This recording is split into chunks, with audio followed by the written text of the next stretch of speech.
mbokk yi muuru du aada naar déedéet muuru du yëfum naar muuru yëfum jullit bu jigéen la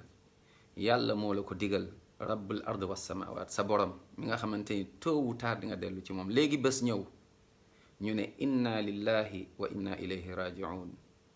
ñii di jooy fii ndeysaan ñii di jaaxle fii sa alal nga bàyyi ko fii sa taar subhanallah jeex na xoolal suuf ngu war a wujjee ci suuf sa mbooloo li nga amoon sa yére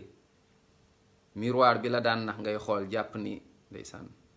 ba tax ne doo muur soo muuroo doo am jëkkër seytaane naxee la loolu soo muuroo da ngay ñaaw seytaane naxee la loolu lu gën a ñaaw moom mooy dee am mujj bu ñaaw yàlla nañ ci yàlla musal lu gën a metti mooy dee bàmmeel mbugal yàlla nañ ci yàlla musal yowmal xiyaama nga nar a ñëw doo dugg aljanna yàlla nañ ci yàlla musal muurul nga takk ko ba mu dëgër te yàlla rek a tax mu tàng ak mu lu mën a mel def ko te yàlla tax yàlla incha allah may la aljanna demal ci suratu nuur mooy la lumière saar numéro 33 nga dem ci verset 24 yàlla nga la fi wax naan da nga war a muuru farata la bu dee jullit bu jigéen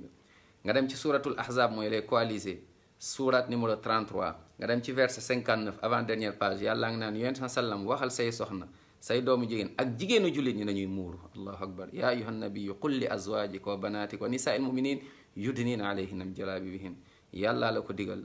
c'est à toi de choisir aljanna nag ak safara moo am